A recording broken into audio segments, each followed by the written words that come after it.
Hola amigos y amigas, así iniciaba en el barro Edison Nino. Acá estamos en esta tarea que él me encomendó de reemplazarlo, una persona para mí irreemplazable, pero bueno, nada, seguiremos su camino y manteniendo vivo este espacio. Hoy vamos a conversar con una persona que nada, yo respeto mucho como profesional, es Cristian Boutier, politólogo, director general de CB Consultores, uno de los encuestadores que la verdad todos recordamos por sus aciertos, siempre nada, tiene algo para marcar interesante en los procesos electorales, siempre sus pronósticos están cerca de lo que después sucede en las elecciones, así que nada, vamos a conversar con él y tratar de pensar horas antes de la elección qué es lo que se viene y poder analizar todo este proceso, esta campaña electoral tan extensa que tuvimos. ¿Qué haces, Cris? ¿Cómo andas? ¿Cómo estás? ¿Todo bien? La verdad que Manu, es un gusto que vos me invites a este programa y por todo lo que representó tu papá y que es una alegría muy importante poder estar acá. Y te agradezco la invitación. No, gracias a vos por participar en este primer experimento de En el Barro, para mí, obviamente.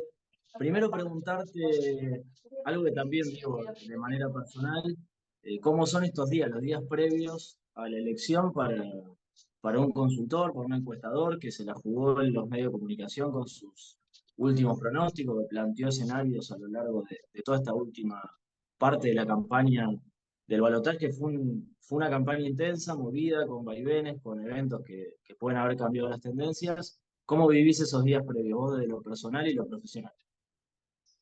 Bueno, a ver, en ambos aspectos, profesional y personalmente, con mucha ansiedad, pero a ver, ansiedad en el sentido porque estamos en una elección que para mí es histórica, ¿no? Es disruptiva en el escenario argentino. Un outsider, pero un outsider en serio, porque Macri era un outsider más o menos en 2015. Venía de ser jefe de gobierno, conocía la política a través de Boca, entonces, más o menos. Milei es un outsider en serio, alguien que no tuvo experiencia en ningún arista de ningún estado y que claramente entró por un mensaje disruptivo en el marco de un cansancio y un agotamiento de la sociedad, que tampoco es porque Argentina sea una isla y la gente esté agotada en Argentina, es un proceso internacional también, que tiene este tipo de referentes, como fue Brasil, Bolsonaro con Brasil, Donald Trump en Estados Unidos, que bueno, entienden y saben cómo capitalizar el desencanto de ese sector de la sociedad. Mucha ansiedad porque honestamente, Manu, lo hemos charlado en privado, y permitime las confidencias, voy a ser cauto, pero permitímelas. Eh, Sí, por supuesto. eh, yo la verdad que estoy observando desde el primer momento una tendencia, un podio de uno sobre otro. Ujú. Arrancó mucho más ajustado en el marco de un empate técnico, la segunda medición se estiró, y ya la tercera medición, que fue la de esta semana, es un poquito más grande la diferencia, con proyección a seguir creciendo en el marco de la participación, algo que en definitiva es contradictorio lo que uno piensa que con el aparato del peronismo puede reducir o puede achicar o puede... De manera tal de que la ansiedad radica en eso, en decir, che, a ver, el resultado se dio porque había lógica que eso pase con muchísimas variables, la imagen de la gestión, la imagen del candidato que es en sintonía al de la gestión, la imagen del presidente, el agotamiento de la sociedad, los procesos internacionales, un montón de condiciones que vos decís, a ver, tiene cuatro patas, ladra, mueve la cola, tiene pelo y es perro. No, era un dinosaurio, mirá vos, era un dinosaurio. Así que quememos los libros, que no es perro, era un dinosaurio, o en su defecto, si tenía todas esas condiciones, es perro y terminó siendo perro, no hay muchos secretos. Por eso mismo, yo creo de que es una elección que me va a captar la atención hasta último segundo, hasta el último segundo del día domingo. Te tengo un cachito. Vos hablás de que hay cierta lógica. Y hay cierta lógica Sí. porque, bueno, vos tenés datos, seguís con traqueo, monitoreás el estado de la opinión pública, nada, analizás la realidad con información cuantitativa y cualitativa. Pero la verdad que estamos en un contexto electoral muy complejo, a la salida de un gobierno con, vos lo decías, un nivel de evaluación muy bajo, con muchas dificultades en términos en términos económicos y nos enfrentamos a un escenario que no es tan lógico, porque por un lado lo marcaste un outsider, que en general en contexto de crisis económica, inestabilidad, incertidumbre, las sociedades no suelen apostar a los que vienen con poca experiencia y sin credenciales de éxito, y del otro lado un ministro que es todo lo contrario, con mucha experiencia política, pero con una gestión que nada, que lo pone en la mira y que también es parte de la evaluación que hace la sociedad para elegir. Así que me parece que no hay tanta lógica en el escenario, pero ¿cuáles son esos puntos que a vos te permiten seguir una coherencia lógica en el análisis y marcar una tendencia? Lo digo yo, así no mencionás vos en medio de los números, pero venís marcando una tendencia a favor de Milei ya hace varias semanas. ¿Cuáles son esos indicadores? Algunos los mencionaste, pero profundizando un poco para entender esa lógica desde la mirada del encuestador. Bueno, partamos por la primera, la imagen de la gestión. Tiene el 26% de imagen positiva, 70% de imagen negativa. De manera tal de que el gobierno debería pescar sobre un 24% para equiparar la balanza. 24% de personas que están apáticos de la gestión, pero que lo pueden votar al gobierno o a Massa, que es parte del gobierno, y eso es parte de otra lógica, a Massa, porque Javier Milei es un mal mayor. Yo creo que si la participación es coincidente a lo que tenemos a la protección, que es del 74%, está más cerca de que esos apáticos que van a votar estén más cerca de cambiar que de continuar. Porque ahí radica otra lógica. Las elecciones, uno puede encontrar un montón de condiciones, ¿no? Pero los balotajes, cuando llegan los oficialismos al balotaje, se define básicamente en continuidad o cambio. Si la gestión tiene más aprobación que desaprobación, se continúa. Ejemplo, ¿no? Lo que pasaba en la Ciudad de Buenos Aires, se había balotaje. La gestión de la Ciudad de Buenos Aires era del 57% positiva. Le faltaba esto a Jorge Macri para ser electo. Digo, todos los caminos indicaban que el balotaje contra Santoro, Jorge Macri lo iba a ganar. Sin duda. De manera tal que yo digo, si las gestiones son buenas, tienen más imagen positiva que negativa, la proyección es que continúe. Si tiene más negativa que positiva, la proyección es que cambie. Ahora, no es lo mismo tener 51-49 negativa, tener 70-26. Ese es el punto, primer punto. Segundo punto, desglosemos la Argentina. Desglosémosla. Hay un montón de regiones que son importantes, que hay que seguirlas, pero obviamente nosotros nos quedamos con dos provincias, Córdoba y la provincia de Buenos Aires. La provincia de Córdoba veo los mismos valores que el 2015, más o menos, 71-29. Bien, ahí no ves En la posibilidades provincia, de que se rompa esa tendencia. No te presenté, no no. conté que eras de Cundo, igual ya la gente te conoce, Yo pero es tengo un el ADN, la chapa patente la tengo en el acento. dato muy distinto. Pero bueno, más allá de eso, es un territorio que lo conoces muy bien y que siempre tenés una mirada muy fina y muy asertiva de lo que pasa. Vos no ves que se pueda romper esa tendencia, que Massa, pues No. escuché estos días algunos consultores que decían Massa puede llegar al 33, 34, 35. Me parecía muy optimista el análisis. Vos no lo ves eso. Mira, a ver, la única forma que suceda eso, pues hay una mínima posibilidad, una mínima, ínfima, que es de que participe en Córdoba el 60% del padrón. De manera tal que la base del peronismo vaya a votar y los apáticos se queden en su casa y no voten. Se vayan a las sierras, no vayan a votar. Eso podría ser la única posibilidad, pero no la tenemos en proyección bajo ningún punto de vista. Tenemos más del 70% de participación, incluso llegando al 75% en la última. La otra, que para mí es la determinante en todo esto, en 2015 salió 72-28, Macri Scioli. Y yo esto lo creo, pero rotundamente. En 2015 la cuestión en Córdoba era netamente ideológica, porque el contexto no era bueno, o sea, los sueldos más altos de Latinoamérica, las jubilaciones más altas de Latinoamérica, cualquiera podía ir a comprar $2.000 tranquilamente, era otro contexto. Hoy es ideología y contexto.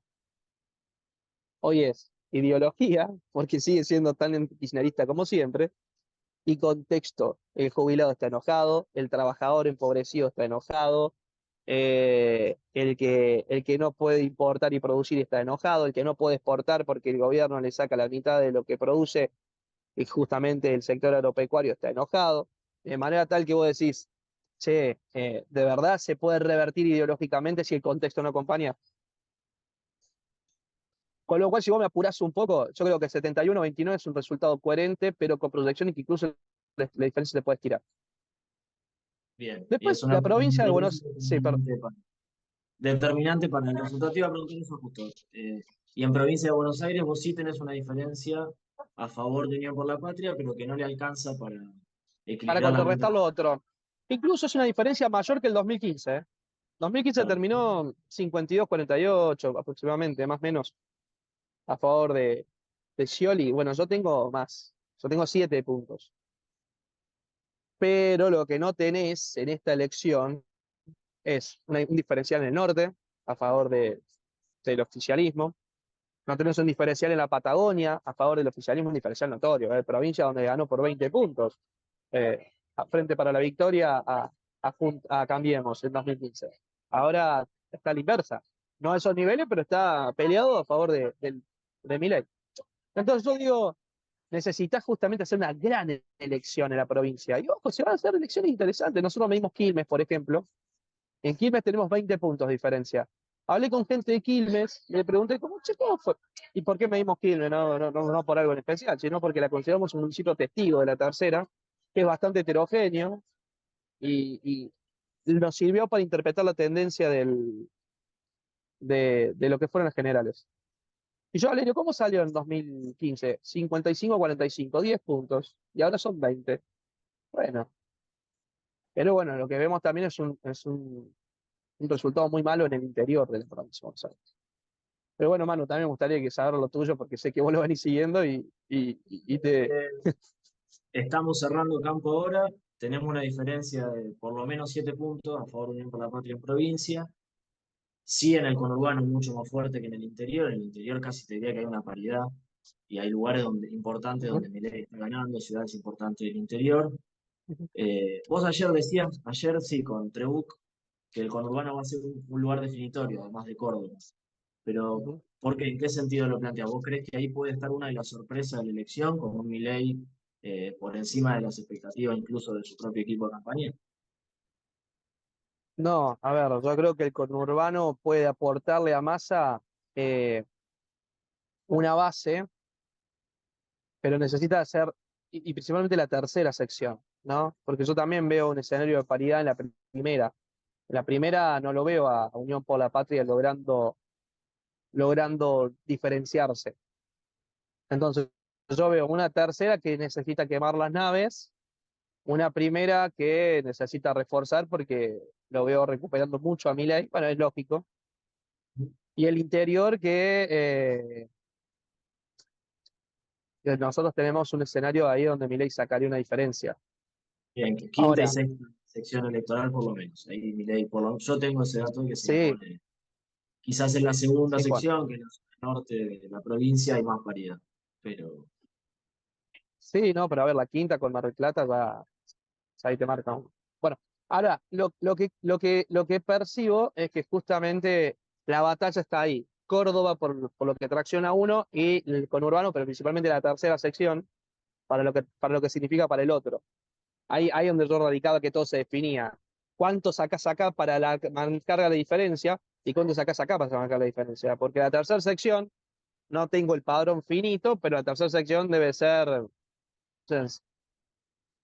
¿Tenés 17 millones de votos en la provincia? 13. Aproximadamente 13. Y bueno, la tercera seguramente deben ser no menos de 4 millones de votos. 3 Sí, millones y sí. medio. Bueno, Se equilibra. 3 millones y medio versus. ¿Ah? Los dos bastiones de cada una de las fuerzas. Santa Fe es otro territorio importante que tuvo poca participación en la primera vuelta. Y el norte, lo venimos también hablando en privado. Y en el norte nosotros tenemos un escenario muy parejo, incluso en algunas provincias Milei arriba. Ahí es donde Sergio Massa tendría que dar vuelta a la elección. Si no logra romper su techo en el norte, probablemente no pueda ganar el domingo. Sí. Yo no tengo provincias, por ejemplo, como Chaco, donde Milei haría una buena elección. Tengo provincias como Salta. Tengo que ahora ver la apertura de Tucumán. Vuelvo a lo mismo, a ver, yo no planteo de que sea una elección con un partido liquidado. Partido liquidado sería 3-0 arriba. Pero no estoy viendo de dónde el oficialismo puede sacar los votos. Puede generar el factor sorpresa, ¿no? Que para mí es determinante en un proceso electoral cuando se da el factor sorpresa para lograr generar, revertir tendencia.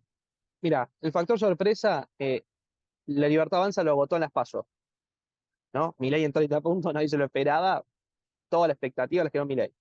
Que no lo pudo reivindicar en las generales, porque ya lo había agotado en las PASO. La sorpresa en las generales lo generó Unión por la Patria, ¿no? Con esa recuperación, incluso más de la que yo tenía proyectada. Yo tenía 2 puntos y terminó 7 puntos. Ahora, no hay más factor sorpresa. Y te traigo esto porque justamente pasó en el 2015. En el 2015, Unión por la Patria agota el factor sorpresa, más o menos, Unión por la Patria, el Frente para la Victoria, en las PASO, logrando un triunfo distante del segundo porque había muchísimas internas, ¿no? Creo que el segundo fue Macri o Scioli, pero muy lejos. En la segunda instancia el factor sorpresa lo agota Cambiemos porque se le acercó tanto a Macri que hizo un escenario competitivo. Con una cuestión particular, el tercero en discordia tenía orientación peronista, con lo cual cuando estuvo afuera y en un contexto mucho mejor, Scioli y el Frente para la Victoria le podía decir a un votante masista, che, ¿por qué vas a cambiar si las cosas no están mal? Y pescó mucho en esa pecera. Ahora estamos viendo que se quedó afuera, se inclinó hacia un lugar porque ideológicamente es lógico que acompañe. ¿Me entiendes? Porque el mal mayor es el oficialismo. Entonces, bueno, todo esto, Manu, me permite a mí plantear si puedo encontrar un cisne negro y puede aparecer obvio. Pero incluso hasta matemáticamente, digo, bueno, ¿cuánto se puede torcer? ¿Cuántos votos se pueden torcer en todo esto? Si ya no está mal el factor sorpresa, los intendentes del conurbano ya no van a estar. No, están comprometidos los muchachos, sí, pero no tenés los recursos para mover la boleta como se movió cuando ellos estaban abultándose. Y digo los intendentes porque vos y yo sabemos que son los que tienen capacidad de territorio, los que conocen los recovecos de cada municipio, de cada partido. Los partidos ya lo jugaron en la última, la mayoría les fue bien, acompañarán porque seguramente prefieren que tenga el mismo color político el gobierno que viene, pero sí, la fuerza y la fuerza de voluntad sobre todo no es la misma. Vos hablás puntualmente del votante de Juntos por el Cambio, o sea, donde hay que ir donde fue a buscar Sergio Massa también estos últimos días, lo vimos en TN hace poco, donde Javier Milei, a partir del acuerdo con Macri, con Bullrich, con Petri, creo que ahí nosotros vimos un quiebre en la intención de voto del votante de Patricia Bullrich de la primera vuelta después del acuerdo. ¿Vos cómo lo venís siguiendo? En términos porcentuales y también en términos más cualitativos. ¿Cómo ves ese apoyo del votante de Juntos por el Cambio a Javier Milei? Bueno, sí, a ver, nosotros hicimos la medición el lunes y martes después de las elecciones generales. Antes del acuerdo teníamos el 46%, el 46% de los votantes de Bullrich confirman que votaban a Milei. Después del acuerdo, la semana posterior volvimos a medir, bueno, el 73% confirmaba que apoyaba, que votaba a Milei. De manera tal que lo que vemos es que claramente el acuerdo le dio resultado. Y que el voto de masa no se movió nunca. 9%, 8%, 9%, digo, de los votantes de Bullrich que se van a Massa. Massa sí recuperó entre los votantes de Schiaretti, empezó abajo y en la última medición nos daba de que había más votantes de Schiaretti que votaban a Massa de los que votaban a Milei, eso principalmente fuera de Córdoba, dentro de Córdoba está arriba Milei. Y lo digo porque la mitad del caudal electoral de Schiaretti está en Córdoba y la otra mitad repartida en el resto del país. Buenos Aires, Santa Fe, Sur. Eh, Totalmente. De manera tal de que justamente yo digo, bueno, ¿cuánto puede proyectar ahí el oficialismo? Y con respecto a si hubo coincidencia o no en marco del acuerdo, y es lógico, digo, hubo una reconfiguración del escenario político argentino. Digo, la derecha ya está, se transparentó. Porque vos y yo sabíamos y veíamos en las encuestas, principalmente también en estudios cualitativos, de que el votante de Bullrich, antes de la pelea, antes de todo el lío que hubo entre ellos, El votante de Bullrich tenía a Milei como plan B, pero el de Bullrich, a ver, quiero hablar de esto, el de Bullrich en el marco de las PASO, ¿no? El de Bullrich con la red y todo lo que se conjugó después de las PASO, ¿no? El de Bullrich, el núcleo duro de Bullrich, antes Sí, de sí. la pelea con Milei, tenía a Milei como plan B y el votante de Milei, núcleo duro para Darnero, lo tenía a Bullrich como plan B. Entonces, el acuerdo, ¿es rebuscado o es lógico? Es lógico. Y eso acompaña y hace que la gente diga, bueno, sí, hay sintonía donde hay sintonía. La gente quiere un acuerdo, un gran acuerdo nacional. Bueno, Burris ya demostró acercamiento. Y acá, un actor particular, que para mí, digo, es el único que le entendió de primer momento, que se llama Mauricio Macri, que se dio cuenta que Milei era el verdadero cambio, ya Juntos por el Cambio no era más cambio, Milei era el verdadero cambio, de que justamente había que empezar a girar hacia un segmento porque ya estaba cansado de los que lo limitaban, o más allá de muchas rispideces, y que Milei sirvió como chivo expiatorio para transparentar y recuperar protagonismo. Porque lo demás que ahora es ser protagonista y el garante de una gobernabilidad desde cero. Compró una empresa a costo cero, porque las acciones de Milei el 22 de la noche estaban a la baja. Fue, las compró y ahora cotiza en bolsa. Así que bueno. Sí, total. Bueno, uno de los análisis que circulan estos días tiene que ver con eso. Si Milei es el ganador, está claro que él es el que gana la elección, pero detrás está como uno de los grandes ganadores o nuevos protagonistas, que en realidad no nuevos, que renuevan su protagonismo, Mauricio Macri, y por el otro lado, Cristina Kirchner, que va a tener un buen bloque de diputados, algunos senadores. Totalmente. A ver, Cristina con Milei presidente, no se jubila. Porque más de un Argentina y kirchnerista va a decir, intentar. Va a ser la referencia de la nueva oposición a este bloque bien definido de derecha, como marcamos. O sea, vamos hacia una nueva polarización para vos, con los actores que parecían que habían corrido en marzo, pero retoman el protagonismo. totalmente. Eso es lo lindo de la política en sí, de los procesos electorales, cómo van mutando continuamente. Y ahí es donde entra el parámetro de decir, viste que no hay tanta lógica. Y bueno, pero por eso planteo de que eh, me dejo me la juego porque me la he jugado. O sea, te he dicho de que para mí, más o menos la diferencia, si me preguntas a mí si participa el 75, la diferencia va a ser mayor a favor de uno sobre otro. Pero bueno, tengo que dejarme el margen a la duda por el simple hecho de entender de que la política siempre te deja una sorpresa guardada. Bien, Cris, te pregunto por esto, lo mencionaste varias veces y también lo venimos discutiendo también con otros colegas y con vos.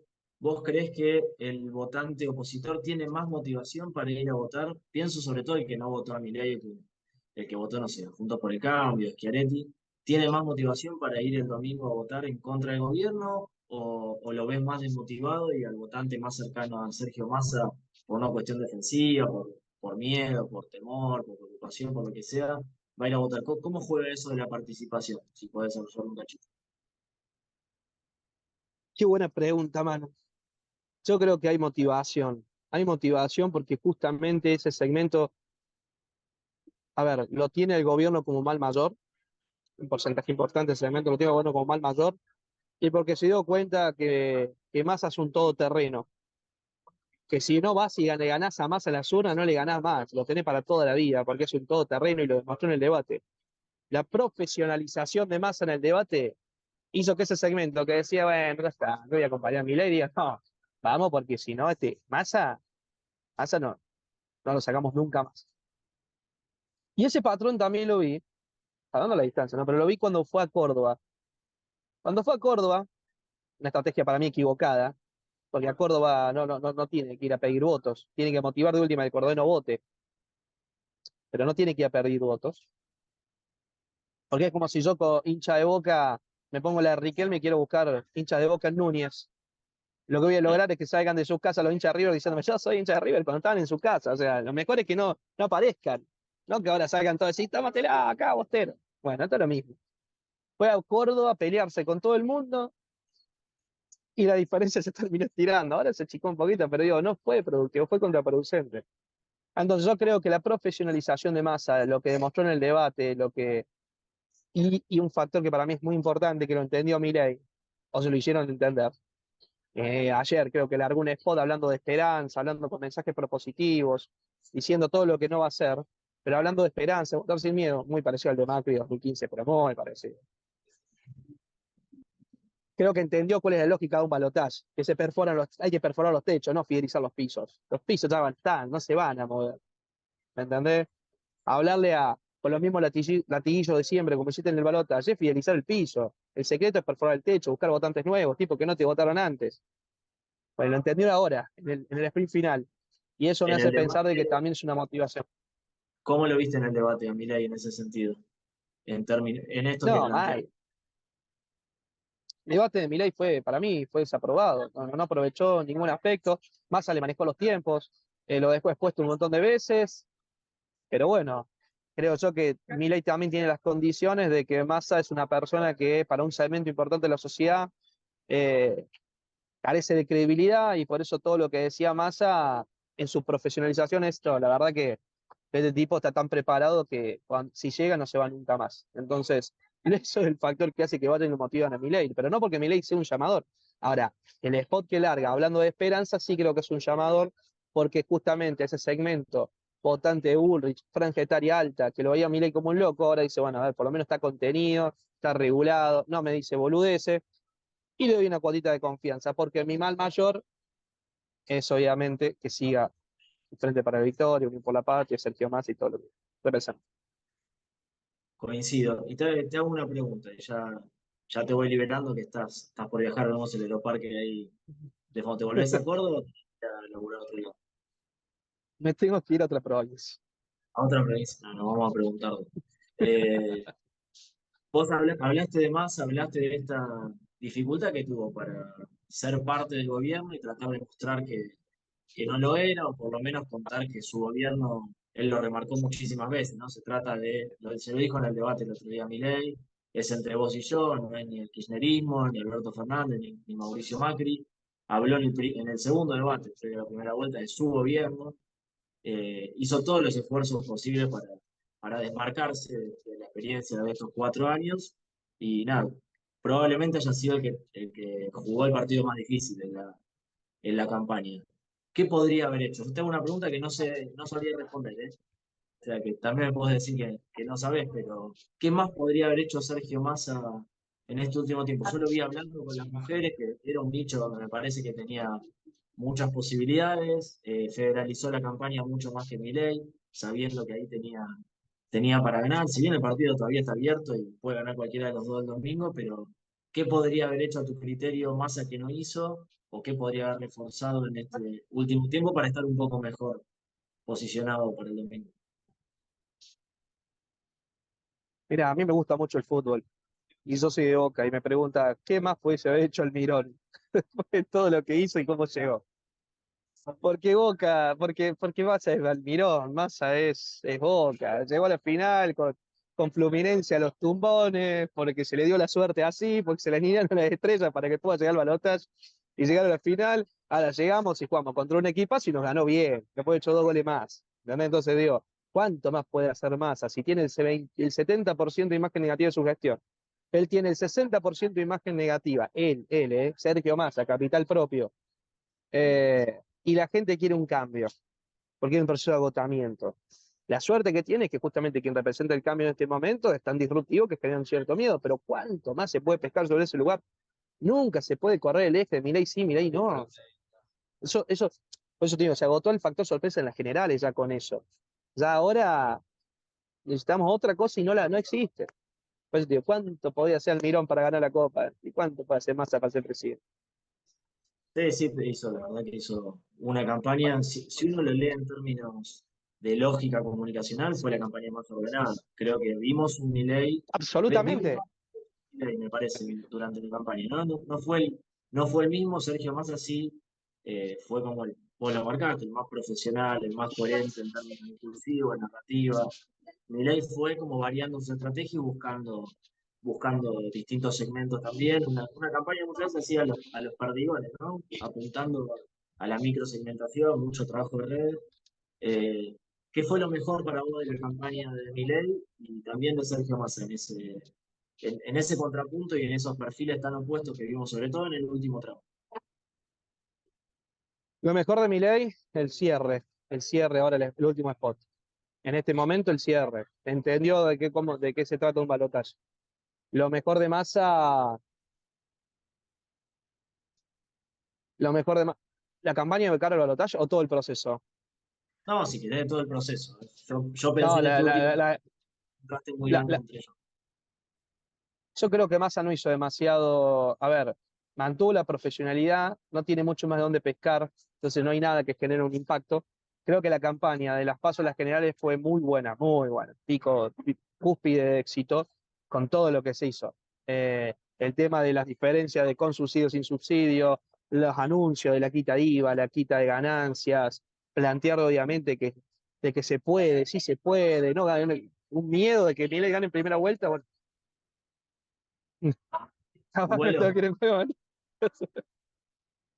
bueno, Cris, te mando un abrazo enorme. Estamos hablando estos días, nada, y veremos qué pasa finalmente el domingo y éxito, éxito para lo que viene. Lo mismo digo, Manu, de ya muchísimas gracias, gracias nuevamente. Y la vida o se gana o se aprende, así que hay que tomarlo de esa manera. Sí, totalmente. Te mando un abrazo enorme y buen viaje. Estamos hablando. Gracias, muchas gracias.